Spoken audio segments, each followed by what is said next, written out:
అంటే ఒక గొప్ప గీతం, దాని చరిత్రను, దాని పవిత్రతను వివాదాస్పదం చేయకూడదన్నదే నా విజ్ఞప్తి. వందే మాతర గేయంలోని 6 స్టాంజాస్ను పాడాలి అని చెప్పి బీజేపీ పట్టుబడుతోంది. 1937 నాటి తీర్మానం ప్రకారం 2 స్టాంజాస్ మాత్రమే పాడతాము అని చెప్పి కాంగ్రెస్ అంటోంది. ఎందుకు sir Bharatiya Janata party 6 stanzas పాడాలంటోంది?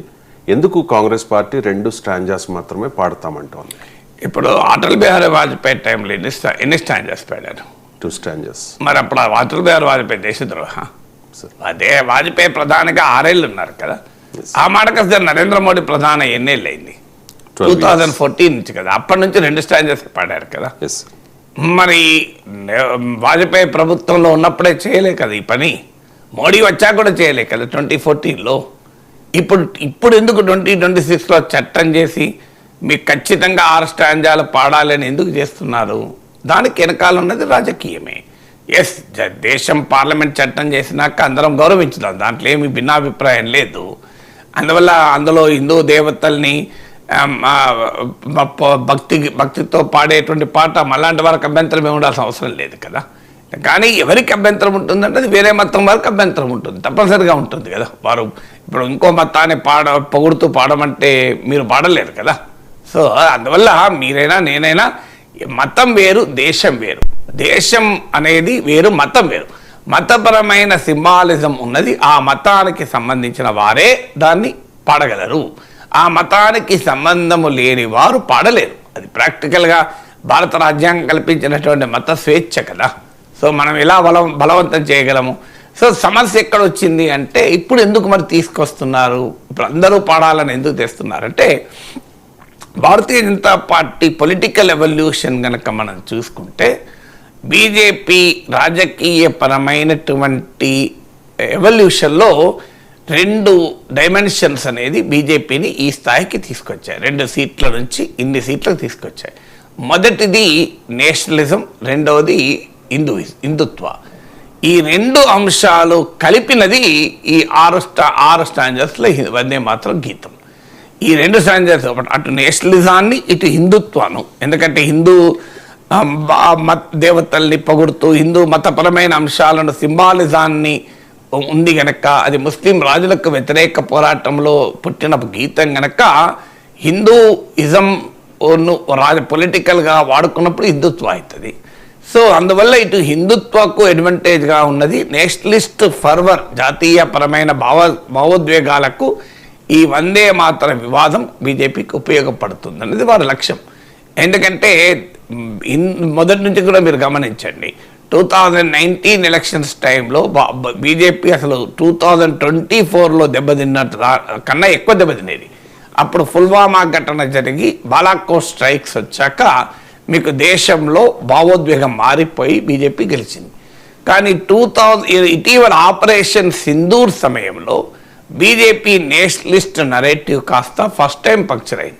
మీకు అందుకే ఇండియా టుడే 3 నేషన్ సర్వే తీసుకున్నా మీకు క్లియర్గా డిఫరెన్స్ కనబడుతుంది. బాలాకోట్ స్ట్రైక్స్ తర్వాత మోడీ ఇమేజ్, బీజేపీ ఇమేజ్ పెరిగింది చాలా ఎక్కువ కంపారిటివ్లీ. ఆపరేషన్ సింధూర్ తర్వాత మోడీ ఇమేజ్ ఆ స్థాయిలో పెరగలేదు. ఎందుకు పెరగలేదు అంటే ఆపరేషన్ సింధూర్ అర్ధాంతరంగా ఆపారన్న భావనే. ఎందుకంటే ఒక రకమైన హైప్ క్రియేట్ చేశారు. ఎలా అంటే అఖండ భారత్ ఇక సాధ్యమయ్యే క్షణం వచ్చేసింది, పాక్ ఆక్రమిత కశ్మీర్ను మనం తీసేసుకుంటాము, స్వాధీనం చేసుకుంటాం, పాకిస్తాన్ సర్వనాశనం అయిపోతుంది మోడీ నాయకత్వంలో అని ఒక తీవ్రమైన హైప్ క్రియేట్ చేశారు. సడన్గా ఎవరికి అర్థం కాని విధంగా ఆపరేషన్ సింధూర్ ఎప్పుడైతే ఆగిపోయిందో దేర్ వాజ్ నో ఎక్స్ప్లెనేషన్. ఎందుకు ఆపారు అంటే ఈ లోపల డొనాల్డ్ ట్రంప్ వచ్చి నేనే ఆపించాను అని చెప్పాడు, దాన్ని మనం తిరస్కరించాం. కానీ మరి ఎందుకు ఆపామంటే పాకిస్తాన్ కాళ్ళ బేరానికి వచ్చింది, అందుకే ఆపాము. కాళ్ళ బేరానికి వస్తే ఆపుతారా? పాకిస్తాన్ ఏమైనా రిటర్న్ కమిట్మెంట్ ఇచ్చిందా? నేను తీవ్రవాద చర్యలను జరపను అని రిటర్న్గా ఎక్కడైనా రాసిచ్చిందా? నేను ఇక ముందు పహల్గాములు జరగవు అని ఎక్కడైనా పేపర్ మీద రాసిందా? సో మరి ఎందుకు పాకిస్తాన్ అడిగితే ఆపాలి? కనీసం ఒక రిటర్న్ అగ్రిమెంట్ అయినా మేము ఇక ముందు భారతదేశంలోకి తీవ్రవాదుల చొరబాటును చెయ్యము, మేము భారతదేశంలో తీవ్రవాద ఘటనలకు పాల్పడము అని పాకిస్తాన్ ఎక్కడన్నా ఒక రిటర్న్ అగ్రిమెంట్ ఇస్తే మనం వెనక్కి జరిగితే తప్పేమీ లేదు. ఇప్పుడు 1971లో పాకిస్తాన్పై వారు ఆపాం. ఎప్పుడు ఆపాం? బంగ్లాదేశ్ స్వతంత్ర దేశం అయ్యాక 90,000కు పైగా పాకిస్తాన్ సైనికులు భారత సైన్యం ముందు లొంగిపోయాక తలలు వంచుకొని అప్పుడు ఆపాం. మరి ఇప్పుడు ఎక్కడ ఎవరు లొంగిపోయారు? పాకిస్తాన్ సైనికులు ఎవరైనా లొంగిపోయారా? పాకిస్తాన్ లొంగిపోయిందా? మేమే గెలిచామని చెప్పుకుంటున్నారు. పోనీ పాకిస్తాన్ ఏమైనా రిటర్న్గా అగ్రిమెంట్ ఇచ్చిందా ఇక ముందు టెర్రర్ యాక్ట్ మేము చేయమని? మరి ఏ బేస్ లేకుండా ఏదా ఆపారు అనే ప్రశ్న ముందుకు వచ్చింది. మీకు ఆ రోజుల్లో చూడండి, సోషల్ మీడియాలో సంఘ్ పరివార్ను సమర్థించేవారే పెద్ద ఎత్తున మోడీని ప్రశ్నించారు.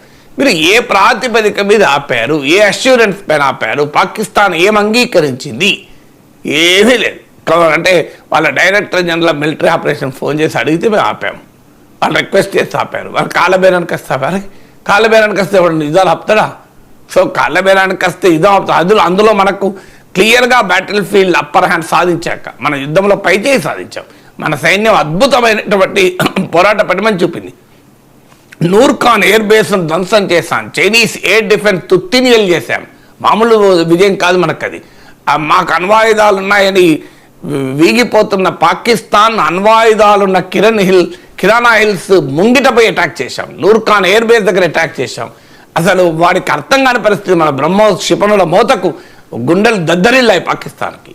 అలాంటి పరిస్థితుల్లో పాకిస్తాన్నిక శాశ్వతంగా మనకు ప్రమాదం లేకుండా చేయకుండా ఎందుకు ఆపారు అన్నది క్వశ్చన్ అనేది భారత ప్రజలు వేధించింది. ఎందుకంటే రీజన్ ఏంటి? కనీసం వాడితో ఏదైనా అగ్రిమెంట్ రాయించుకునో, సరెండర్ డాక్యుమెంట్ రాయించుకునో, లేదా ఒక అష్యూరెన్స్ అయినా తీసుకోవాలి కదా అని. దీనికి తోడు ట్రంప్ నేను ఆపించాను అనడము కాస్త భారతీయ జనతా పార్టీకి ఆపరేషన్ సింధూర్ తర్వాత నేషనలిస్ట్ పొలిటికల్ నరేటివ్లో ప్రశ్నలే మిగిలిపోయాయి. ఇది మొదటిగా అర్థం చేసుకోవాల్సిన అంశం. అందువల్ల ఇప్పుడు మళ్ళీ నేషనలిజాన్ని ఆయుధంగా వాడాలి అంటే ఇప్పుడు ఏం చేయాలి అనేది క్వశ్చన్. పోనీ ఆపరేషన్ సింధూర్ దానికి సమాధానంగా బీజేపీ ఏం చెప్పిందంటే ఆపరేషన్ సింధూర్ అయిపోలేదు, it is a continuous process. మా దేశంలో గనక ఇకపై పాకిస్తాన్ ఏ టెర్రర్ యాక్ట్ చేసినా ఆపరేషన్ సింధూర్ కొనసాగుతుంది అని చెప్పారు. తర్వాత ఏం జరిగింది? పహల్గామ్ తర్వాత ఢిల్లీలో ఎర్రకోట వద్ద బాంబు పేలులు జరిగినాయి. అది పాకిస్తానే చేయించిందని స్పష్టంగా ఎస్టాబ్లిష్ అయింది. పాక్ నాయకులు బహిరంగంగా ఒప్పుకున్నారు. అయినా కూడా ఆపరేషన్ సింధూర్ మొదలు కాలే కదా. మరి ఆపరేషన్ సింధూర్ ఎందుకు మొదలు కాలేదు? ఇప్పుడు ఢిల్లీలో దాడులు జరిగితే కూడా ఆపరేషన్ సింధూర్ స్టార్ట్ కాలేదు. మరి ఆపరేషన్ సింధూర్ కంటిన్యూస్ ప్రాసెస్ మీరే చెప్పారు కదా. ఇక దాడి జరిగితే ఆటోమేటిక్గా ఆపరేషన్ సింధూర్ స్టార్ట్ అవుతుంది అన్నారు. ఇది మన ఫారెన్ ప్రైమ్ మినిస్టర్ అన్నాడు, డిఫెన్స్ మినిస్టర్ అన్నాడు, హోమ్ మినిస్టర్ అన్నాడు. మరి ఎందుకు స్టార్ట్ కాలేదు? సో అందువల్ల ఈ నేషనలిస్ట్ నరేటివ్ అనేది మొదటిసారి పంక్చర్ అయింది. సో ఇక రెండవ అతిపెద్ద ఆయుధం ఏంటి బీజేపీకి? హిందుత్వ. కానీ రామమందిర నిర్మాణం పూర్తవడంతోనే బీజేపీకి ఒక పెద్ద ఆయుధం అయిపోయింది. అప్పటిదాకా రామ మందిరం ప్రారంభోత్సవం వరకు ఒక ఎత్తు, ప్రారంభోత్సవం అయిపోయి నాకు ఎప్పుడు కూడా ఒకటి కావాలి అని కోరిక ఉన్నప్పుడు ఉండే భావోద్వేగం వేరు, అయిపోయాక ఒక సంతృప్తి నుంచి వచ్చేటువంటి భావోద్వేగం వేరుంటుంది. అందుకే మీరు గమనించండి, రామ మందిరం నిర్మాణం ఎన్నికల 6 నెలల ముందు చేసిన వ్యూహాత్మకంగా ఆఖరికి అయోధ్యలోనే బీజేపీ ఓడిపోయింది. ఉత్తరప్రదేశ్లోనే సమాజ్వాదీ పార్టీ కన్నా తక్కువ సీట్లు వచ్చాయి. వారణాసిలోనే మోడీ మెజారిటీ 4 లక్షలకు పడిపోయింది. ఆ తర్వాత జరిగింది చందా చోరీ. ఇది క్లియర్గా హిందుత్వ పొలిటికల్ నరేటివ్కు తీవ్రమైన ప్రశ్నలు లేవలేదు. ఇప్పటి వరకు నరేంద్ర మోడీ మౌనము, ఏమీ మాట్లాడలేదు. ఆ ట్రస్ట్ అంతా తానే నడిపించిన ఇప్పటికీ కూడా సీరియస్ ఇన్వెస్టిగేషన్ ఏం జరుగుతుందనేది ప్రశ్నార్థకమే. సి ఓటర్ సర్వే చెప్పింది 53% ఆఫ్ ఎన్డీఏ ఓటర్స్ ఇది బిట్రేయల్ ఆఫ్ ట్రస్ట్ అంటే మా ఒక విశ్వాసఘాతక చర్య.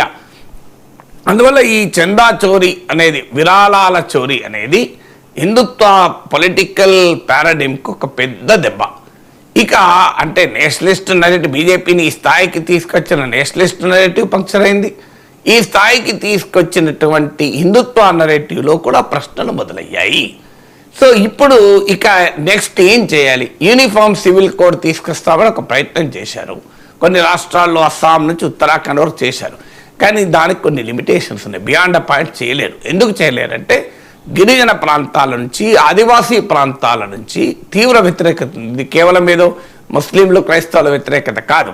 అందువల్ల మీకు ఇప్పుడు ఈశాన్య రాష్ట్రాల బీజేపీ నుంచే వ్యతిరేకత వస్తుంది, మాకు ఎగ్జంప్షన్ ఇవ్వాలని. వాళ్ళకి ఆల్రెడీ బీఫ్ మీద ఎగ్జంప్షన్ ఇచ్చారు, సో మీకు ఎగ్జంప్షన్ ఇవ్వాలని అడుగుతున్నారు. సో ట్రైబల్ కమ్యూనిటీస్ నుంచి అపోజిషన్ వస్తుంది యూనిఫామ్ సివిల్ కోడ్కు.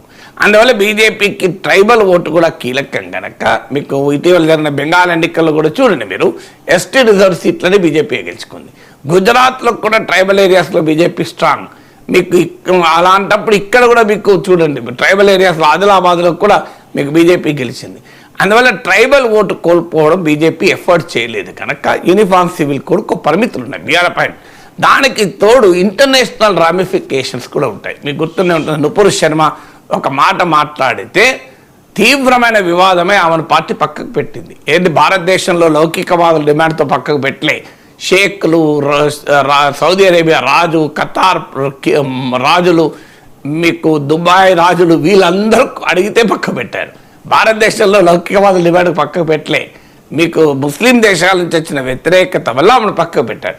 ఇటీవల చూడండి FCRA foreign country regulation act, మీకు అప్పటిదాకా అపోజిషన్ ఎంత పోరాడినా జాయింట్ పార్లమెంటరీ కమిటీకి ఒప్పుకోలే.